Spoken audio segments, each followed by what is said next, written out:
Yeah, where it is and divided it and everything. And we're a little on the low side, but I'm still happy with it. Otherwise, we would On be the going size of heavier. the rig. I think your boat, to me, at 5/16 riggings for your own boats. Welcome back. We are here at Paul Rybowski's rigging shop in Steveston again. He very generously lets us do our new standing rigging in here. He has a wonderful hip height bench with a tape measure on it, so you really can get the measurements. So the idea is we'll lay out our old standing rigging, cut the new wire to length, and assemble some stay lock fittings, have Paul look over my shoulder, go home again with the standing rigging required to step our mast once again. Set up new masts. Yeah. Yeah,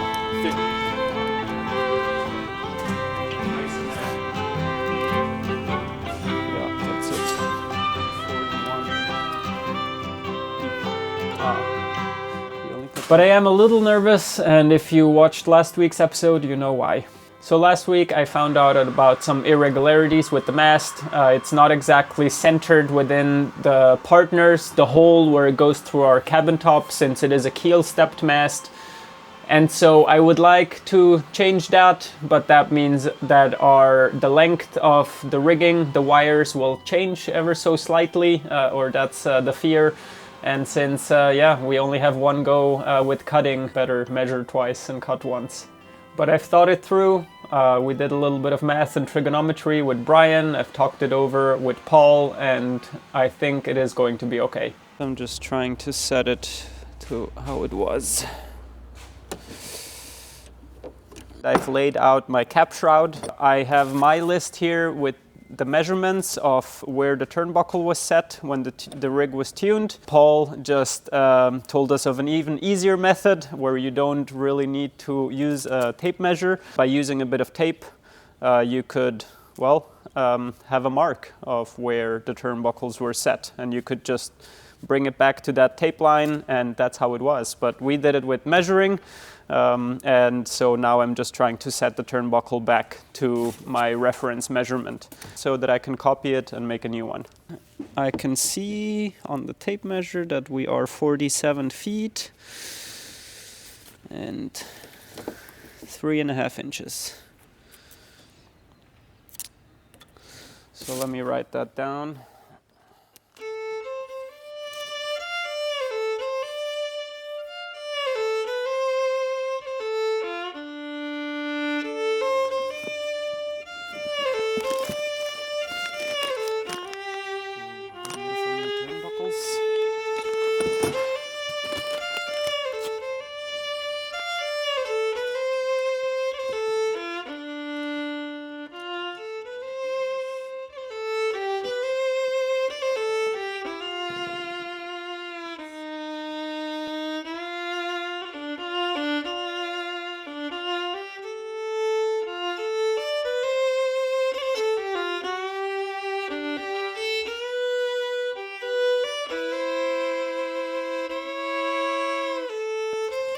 Sure. So now I have the other cap shroud here. Paul pointed out to compare them, and maybe we could consider averaging out the difference, because I do remember they're not the same.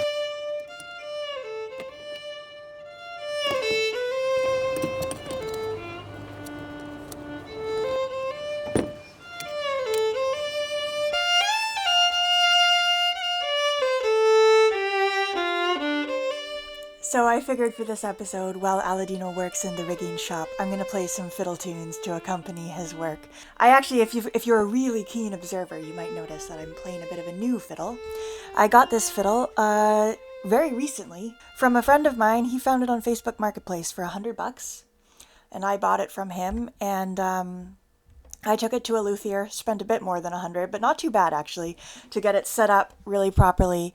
And this is the fiddle I'm going to go sailing with, because as some of you may know, I have a really, really beautiful old German fiddle. It's well over 100 years old. It's got an amazing tone, but because of its age, I don't want to be responsible for ruining a 100-year-old instrument, so I'm not taking it sailing. You know, it's not the best environment for a violin out here.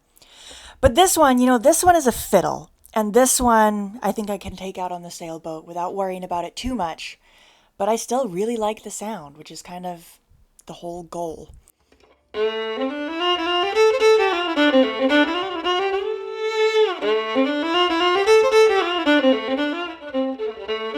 Okay, now that the turnbuckle is set where it was, I stretch it and I look on the tape measure how long it is in total. That's 47 feet, 3.5 inches. That's identical.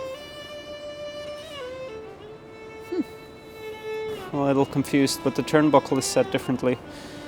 Oh, So the turnbuckles are not set in the same place, but the final result ends up being exactly the same measurement, which, if I'm thinking this through properly, it means we really did have the masthead centered perfectly, and it results in having 2 cap shrouds of the same length. But the wires being slightly different in length is what has a different turnbuckle setting. So going with this measurement though, we should have a beautiful result on our new setup. Like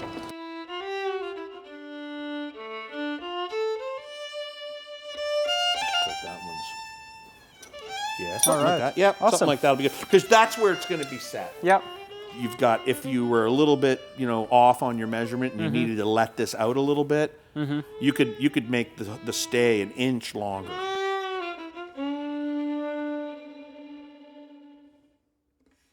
Okay, for the continuation, I have put the new wire onto the table, and I have started by putting on the top fitting, which is a stay lock, also mechanical, so it has to be assembled. You open it up, you slide this piece over the wire, and then you open up the wire, you put in the cone, and you close it up. So this is the assembled piece, so that now we can lay out the new wire, stretch it out, and know where to cut it.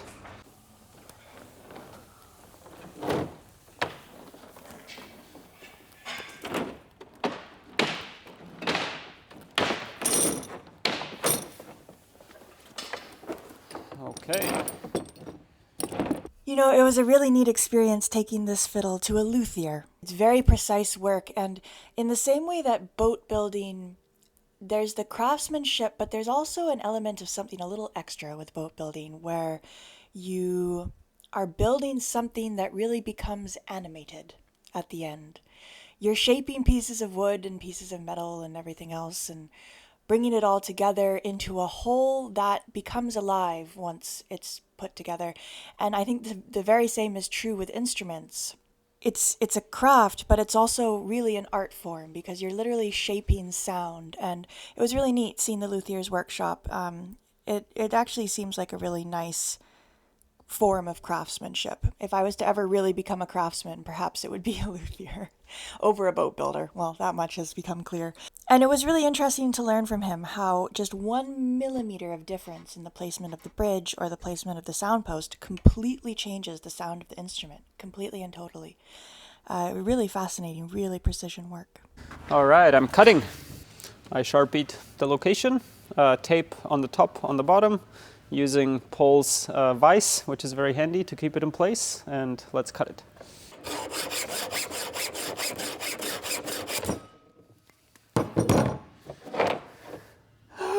Too short.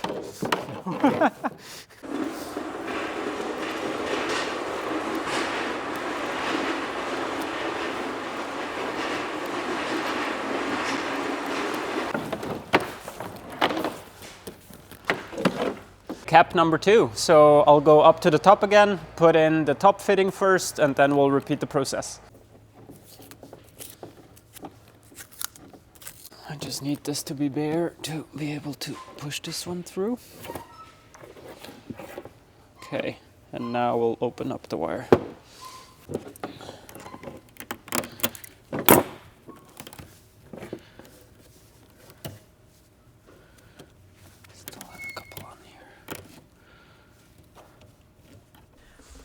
Okay, I'm going to speed it up a little now. I'm going to play a tune called Back Up and Push. It's another bluegrass tune. I'm really in the bluegrass mode at the moment. Bluegrass tunes are really interesting because there's almost no two bluegrass players that will play the same tune alike. There's little variations between every single player, and sometimes those variations aren't so little. It'll be like a whole new part or a whole new phrase or something expressed completely differently. So this is a tune called Back Up and Push, which is kind of a fancy bluegrass fiddle standard. It's sort of a showpiece tune. The version I'm playing is one that I learned off of a recording of Patty Kusterok. It's just a recording I found on YouTube. I don't know Patty personally, but apparently she's from the interior of Canada, and I really liked the way that she played this tune, and most importantly, it's maybe not the most complicated version out there, because there's some versions of this tune that I don't know if I would be able to handle. All right, this is Back Up and Push.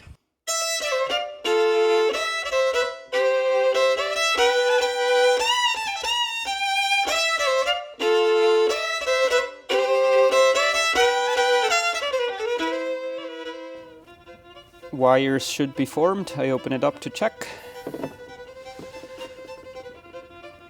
And the cone slot is still free. There's no wires that ended up in there. These are all formed. That looks good to me. So now I put it back together.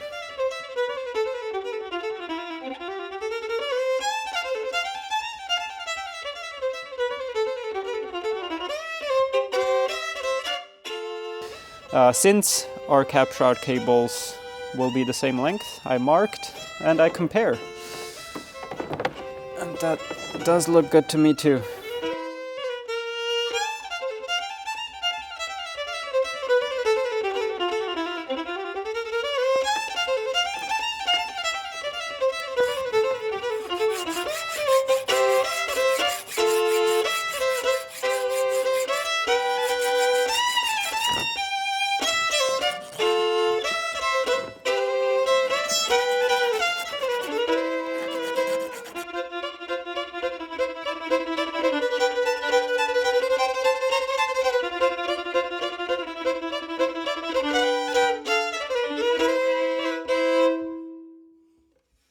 So obviously what is missing now is putting this part with the turnbuckle onto the wire, but we could do this also back in the boatyard.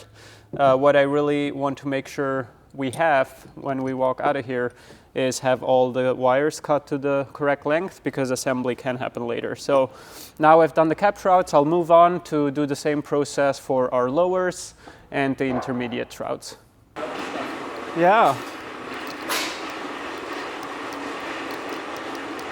Paul allowed me to work independently, but I really appreciated, first of all, being able to use his rigger's bench and do everything on a nice height instead of on the floor, and having him around whenever a question popped up was really valuable.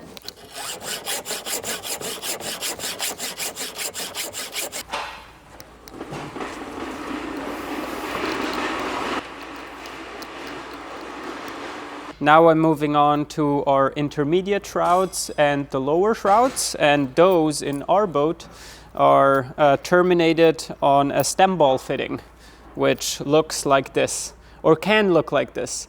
This one is the stay lock mechanical version. These ones are beautiful in that it's all mechanical, which we like for inspection and just easy wire replacement if we ever have to. This part goes in from the top, this one from the bottom. They screw together, and this is the same where we accept the wire.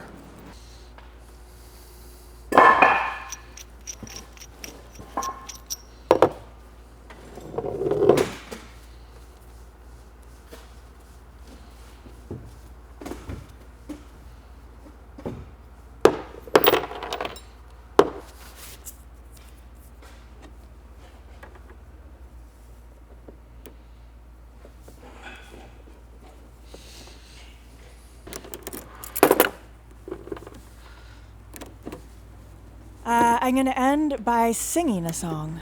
This is a Jason Carter tune. Jason Carter is an incredible bluegrass player, and he's actually coming to British Columbia this summer. He's going to be playing at a bluegrass festival on Vancouver Island. I don't know exactly where we're going to be sailing, but it would be pretty cool to be able to sail over to that festival. We might be farther north, though, at that time, because it's in June, so, you know. But this tune is Lowdown, Hoedown, or Hoedown for my Lowdown Rowdy ways. I love this tune. It's really, really fun. I'm gonna throw a little hoedown for my low-down rowdy ways. They got money in the sawmill and a company car, stealing in the storeroom for my au revoir. Sitting in the church house, I pine for better days. I'm gonna throw a little hoedown for my low-down rowdy ways. I got my picture in the paper, copping a plea. Got a brand new lawyer, the court appointed me. I tell my wife and my children I'm home in 90 days. I'm gonna throw a little hoedown for my low-down rowdy ways. Yeah. It's been a long day. Where are we at now? We're at second to last. We're doing the lowers, so they're much shorter, as you can see. I'm way up higher working on the bench. We'll talk confidently once the mast is up, but so far I think it's going pretty good. I have internalized the process and yeah, it feels like it's going good. No mistakes so far, but what do we know until it's not up? Last cut. Last one! Woo! Body heed my warning when you're the talk of the town. Funny how you feel pressure to go settling down. The devil meted out the measure. 3/4 time I say I'm gonna throw a little hoedown for my low-down rowdy ways. I'm gonna throw a little hoedown for my low-down rowdy ways.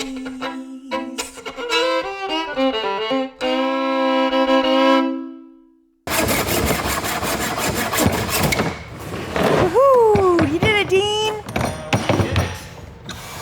Yay! I feel good about having the rigging. I feel good about the changes we made, and I think the length will indeed work. There is a lot of room within the turnbuckles to take up a few millimeters here and there, so I can't wait to actually get them on. And I'm happy I went ahead with the change of moving the mast step a little bit, because I think it will be good long term to actually have the mast centered around the partners. So now I have to assemble the hardware onto the rigging. We are using stay lock fittings, so that ultimately you can have the turnbuckle on the wire. And then we gotta give the crane operator a call and step the mast again. But there are a few other projects on the go first. Next week, we have a really big and exciting project on the boat. You guys have all seen us struggle with the manual windlass on board this summer. Now, it was in many ways really good exercise, and there were things that we liked about it. Of course, it's nice to not have to rely on a large piece of electrical equipment. But it had its real costs as well. The biggest cost was just its speed. It was so slow to bring the chain up. And that meant that, once the anchor was down, if we weren't completely happy with how it was sitting, it really introduced a dilemma whether or not to bring it back up and reset it, because it was literally, 20 minutes of cranking to bring everything back up. Oh. We're going to install an electric windlass. We have a lot to say about that, because it was quite a process to decide on which one. That one really, it sent us into paroxysms of indecision, honestly. That took a long time to decide. We were talking to the patrons about it, and anyway, we'll fill you all in on that next week. We did come to a conclusion that we're happy with eventually, so I feel good about the direction we chose. Also, the entire electrical system, that's also a bit of a process. We've been working on or Aladino has been working on designing it behind the scenes literally every single evening. He's on the computer figuring it all out, because it's a really, really big thing, and it's we're dealing with ever-evolving technology. I remember way back at the beginning of the refit, people asking us what our plans were for the electrical system, and quite purposefully, we were like, we don't know, because by the time we get to the electrical system, the technology will be different. You know, that was 5 years ago now, and indeed the technology is really different. We've decided to go with a really new style kind of battery that solves a lot of problems, but that is also, you know, new, and so requires some figuring out and some design work as well. So that's all coming up. I'm excited to fill you in on that. Aladino has also promised to put some lightning protection on this boat, and that's a really big to me, lightning is the scariest thing that you can experience on a boat. It's the scariest thing that I've ever experienced. When we were sailing around Sicily on Magic Carpet 1, we were sailing overnight along the southern coast, and a really severe lightning storm passed directly over us. And it was the most scared I've ever been, because you really do feel helpless. You know, with hard weather or strong winds or something, it's like, it might be really uncomfortable, but you know that the boat is designed for it, and you know that if you can just hang on and sit through it, like, you're gonna be okay. And lightning is the one thing that you really feel powerless, and you know, we knew our boat wasn't designed for it. Our boat was not properly grounded, and the vast majority of boats are not properly grounded for lightning. And so it was really, really scary. So I would really like to have some peace of mind around that, but it's once again, a lot of decisions to make there and a lot of different schools of thought, but I think we're just going to go with the very classic, like, we're going to ground the boat properly, and that involves some big considerations, so we'll get to all that. We also need to start thinking through how to incorporate solar panels on the boat in a way that does not ruin the aesthetic of the boat or clutter up our deck space.